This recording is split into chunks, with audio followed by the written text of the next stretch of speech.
Good evening, I'm Eugene Chan and welcome to Straight Talk. Our guest this evening is Mr. Henry Tong, Chairman of the Hong Kong Council on Smoking and Health, a statutory body dedicated to public health by combating tobacco use. Under Mr. Tong's leadership since 2020, COSH has pushed for stricter tobacco control measures, including banning alternative smoking products and raising tobacco taxes. Their aim is to reduce smoking prevalence to 5% or below, striving for a tobacco-free future in Hong Kong. Today, we will discuss how close we are to a total ban on tobacco products. Welcome, Henry. Good evening, Eugene. Chairman, you were on our show like 2.5 years ago, and I know that you and your committee members have done a lot of work and we've seen some progress. But before we move into that, maybe you can share with us, with the viewers, a brief overview of all the ongoing work of COSH since its inception. Well, the Hong Kong government started tobacco control policy in 1983. At that time, the smoking preference in Hong Kong was 23.3%. COSH was established in 1987, and in the past almost about 40 years, we've gone a long way and to help reduce the smoking preference from 23% to 9.1% in 2023.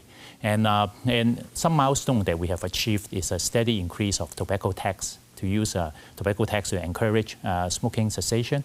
And also in year 2007, we have advocated the Hong Kong government to ban all smoking indoor public places in all offices, restaurants, and hotels, and so on. And one of the milestones that we have achieved was a total ban of the sale and import of alternative smoking products in year 2022.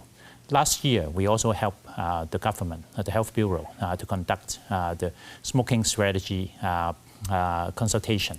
And the result, which was announced by the Secretary last week, was that over 90% of the Hong Kong public supports the government to strengthen smoking tobacco control policies in order to reduce smoking preference. Right, Chairman, I mean, you just read that smokers in Hong Kong made up like 9% of the adult population, compared to like 23% many years ago. So we must congratulate you I think Hong Kong has been one of the lowest in the world. Thank you. So we must congratulate the Department of Health and the good work by COSH.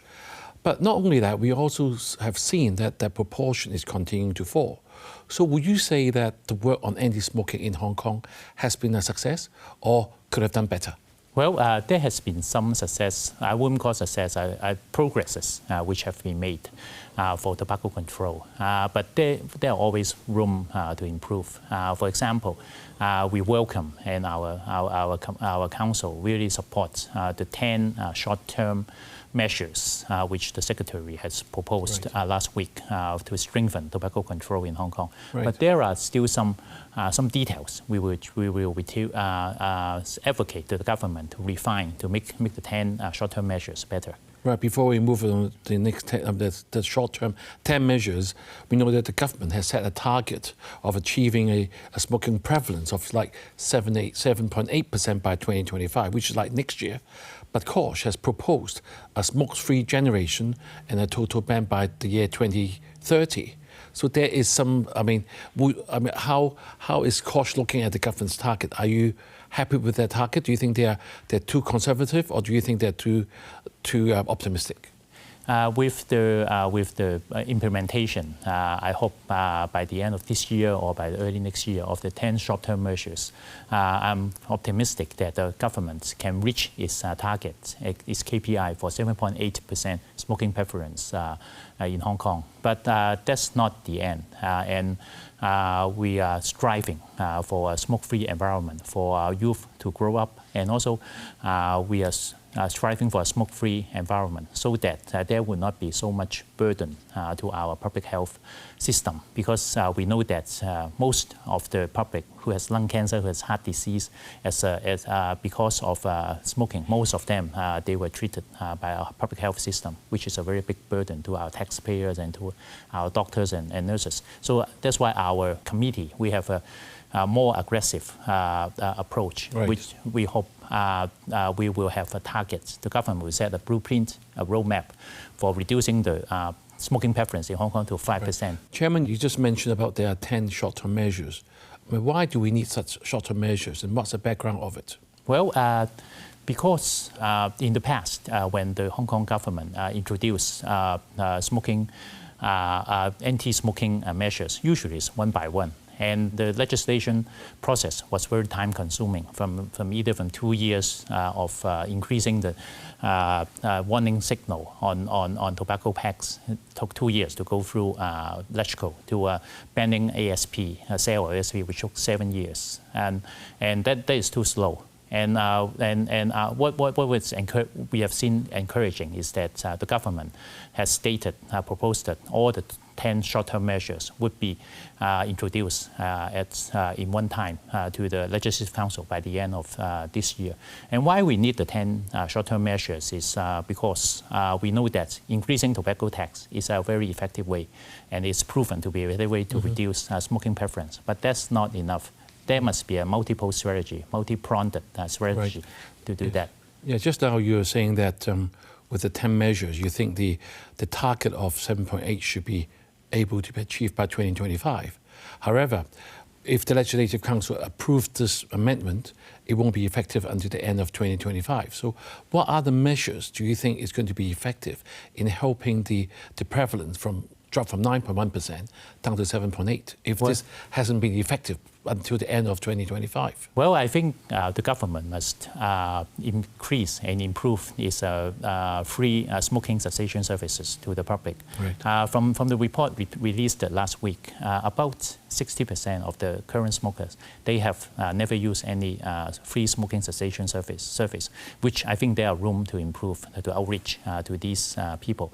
And of course, public education and constantly educating smokers that smoking is not only harmful to themselves, but to their family and to the people around them. And also, yes, I think the debate or the discussion about these 10 measures has already increased the awareness of the importance of tobacco control, right, which can also encourage smokers to quit. Right. One of the 10 measures that people have been talking about is actually to prohibit smoking while queuing, including queuing for public transport, entering designated public premises such as public healthcare facilities, public pleasure grounds, theme parks, places of public entertainment. So many of the public, in particularly the non-smokers, we expect a ban will also be on smoking while walking as well. But this is not included because the government said there will be difficulties in enforcing, and it will be only considered in the future. So what is your view on that? And is it that difficult to enforce? We call smoking while walking locomotives. We really would like to ban locomotives immediately because myself and my council and also many legislative councillors or district councillors, they constantly receive complaints from the public, from their constituents that they get secondhand smoke from people smoking while walking, and there's nothing that we can do according to the law right now. But on the other hand, we also understand that the enforcement of this law needs some time to research on the ways to implement, and then that's why we have been advocating the government to use maybe video technology to do that. For example, in addition to the police, I've seen Food and Hygiene Department law enforcement officer which carry camera with video camera with them for their law enforcement efforts, and I believe that this could be considered for this locomotive ban. Chairman, it's interesting you mentioned that law enforcement officers, because having tobacco smoking actually is not a criminal offence. It's something that, for a health issue, we want to improve, especially the secondhand smoking. So why should we involve the police to do this? Do you think, have we gone a bit beyond what we're expecting? Well, as an educator myself too, I'm hoping that this legislation is the main purpose not to penalize people, but as it gives the public a very clear message that smoking is harmful, not only to the smoker, but also to the people around them. And we hope that by this legislation and by our public education efforts, people would know that they should not smoke in any public area, not only while walking, not while queuing up for buses, but any public area. This is a very clear message that we want to carry out to the public and to smokers. Right, Chairman, before we go to the break, I want to just touch on this, the good work that you have done in 2022. That's, you were here in 2021, and then we talk about the ASP, the Alternative Smoking Habits. I mean, there was a very successful advocacy that these products were all banned by the government. We will touch on that when we come back from the break. And let's have a break now. And viewers, stay tuned. We will be right back.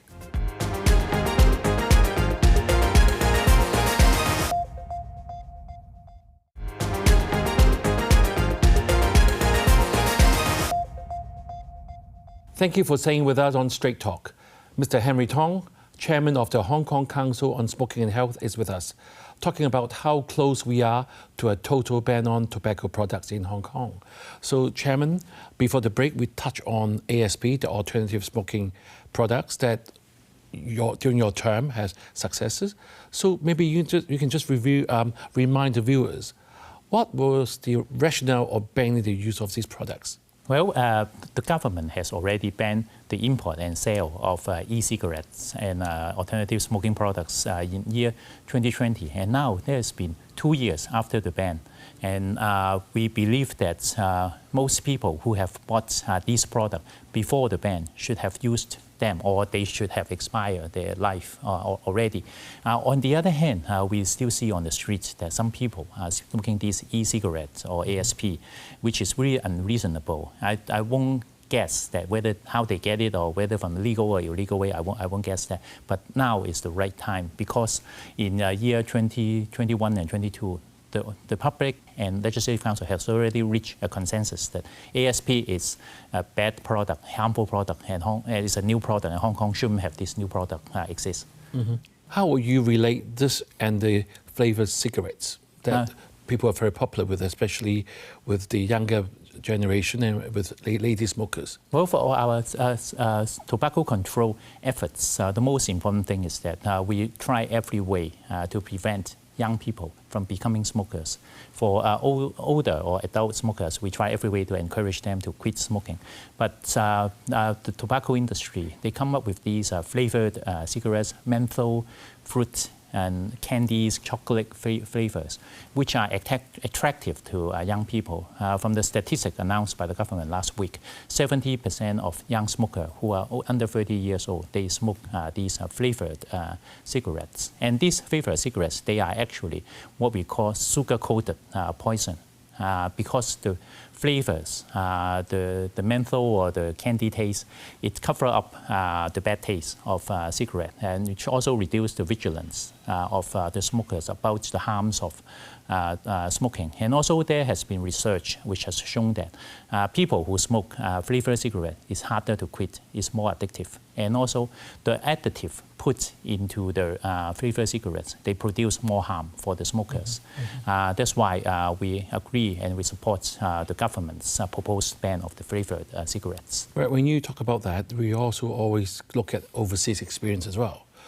Can you share with the viewers what are your observations with the overseas experience in sort of banning ASPs? Do they do that as well, and how successful are they? Well, in some of the developed countries, they have already seen the harms of flavored cigarettes, and they have already banned all forms of flavored cigarettes, including menthol. For example, Canada, UK, and the EU, in recent years, they have already banned all flavored cigarettes, including menthol.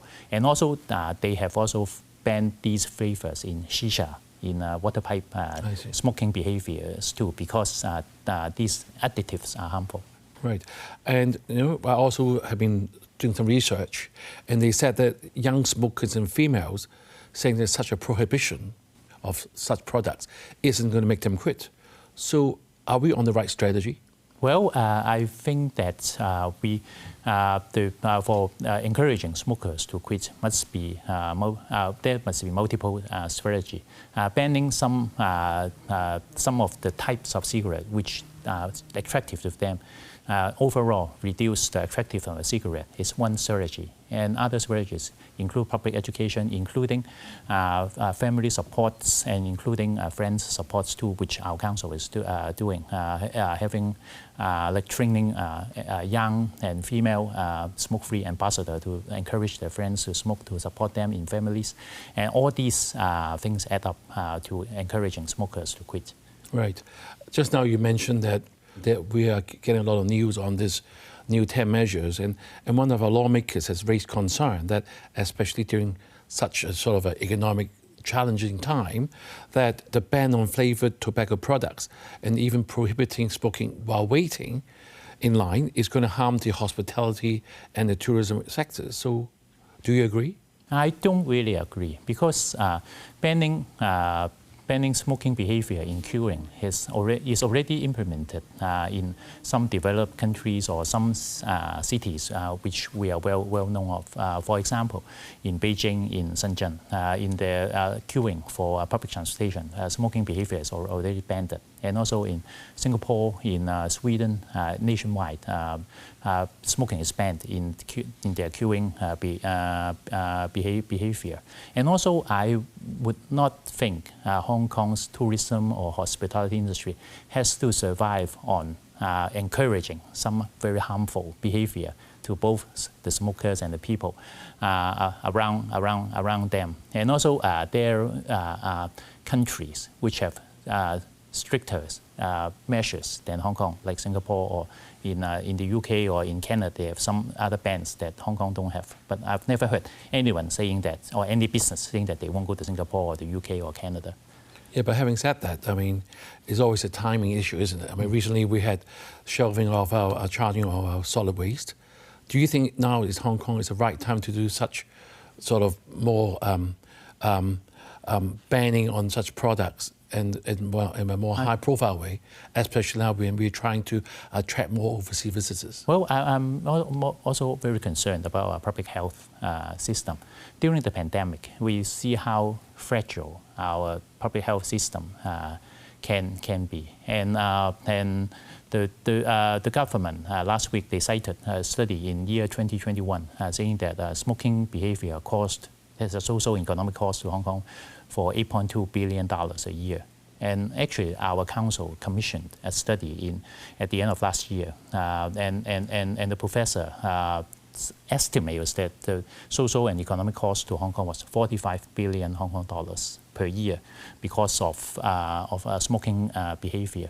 By reducing the number of smokers in Hong Kong and by improving Hong Kong to be a healthy city, a smoke-free city, would not only help the healthcare system of Hong Kong, but also help the economy of Hong Kong. Right. I mean, thank you for a different way of looking at the whole issue. And we know that smoking prevalence in Hong Kong is already one of the lowest in the world. And some people actually argue that further strengthening tobacco control effort will make Hong Kong what we call a nanny state, and the boom of the black market. You have all these untaxed cigarettes in the market, as well as repackaging, while the effect on reducing smoking is not that drastic. So how will you respond to that statement? I cannot bear to see young people keep falling into the traps of tobacco industry.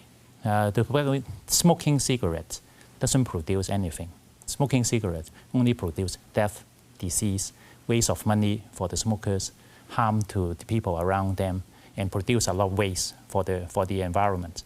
The only person who profits, who can benefit from smoking cigarette are the tobacco industry. Tobacco industry often use some unsound reasons or some reason which are specious to counter our smoking, our tobacco control efforts. And I hope the public would not be deceived by the arguments of the tobacco industry, such as increasing tobacco tax would increase smuggling, illicit trade. World Trade Organization, World Health Organization has repeatedly said that there's no direct relation to the increase of illicit trade and to the increase of tobacco tax. Right. So I think for the whole this evening, you have mentioned to us your view and the cautious view on why we should move towards sort of a total ban in tobacco products in Hong Kong. But is that realistic though? Because is there any country or city in the world that has a total ban on smoking, especially smoking hasn't been criminalized? There has, right now, there is not a country in the world which has a total ban on cigarette smoking yet. And as I understand, the Hong Kong government's stance is a progressive stance of creating a smoke-free Hong Kong. Right now, we are making progress, and we would like to see this progress to move on. Let me ask you more direct question. Yes. Some see a need to strike a balance between the citizens' free choice of what we call legal behavior and public health concerns. So, what would you say to them? I would say public health concern and the environment, smoke-free, healthy environment for our children to grow up should take precedent. So, last question for you. Can we afford to have a smoke-free Hong Kong? We have to pay a price, of course. Can we afford it? I don't want to I don't think anyone can put a price on life. And I don't want to put a price on life. According to a study of Hong Kong University, every year 7,000 Hong Kong people die prematurely because of disease by cigarette smoking. And 10% of them, 700 of them, died from secondhand smoke-caused diseases. How can we put a price on life? And how can we do nothing to save someone from ruin? So, Chairman, let's move on to an area that we talk about a lot, which is the GBA, where our mainland counterparts have quite a high prevalence of smokers. So how do you see that being an interacting factor to your good work that we are moving towards, from 9.1 to 7.8, but we have a high population of smoking just across the border? Well, the State Council has published the outline for the program of Health China 2030. And one of the most important objectives in the Health China directive is to continually reduce the smoking prevalence in mainland China. And the National Commission for Health has repeatedly announced Hong Kong is a excellent example of tobacco control in the whole China. So Hong Kong has been setting good example for China, and we hope Hong Kong will continue to set a good example for mainland. All right. Thank you, Henry, for your insights into tobacco control. With the government's new anti-smoking measures, Hong Kong is moving in the right direction towards a healthy environment for ourselves and future generations. As the saying goes, your health is your wealth. Don't let tobacco steal it. Have a good evening and see you next week.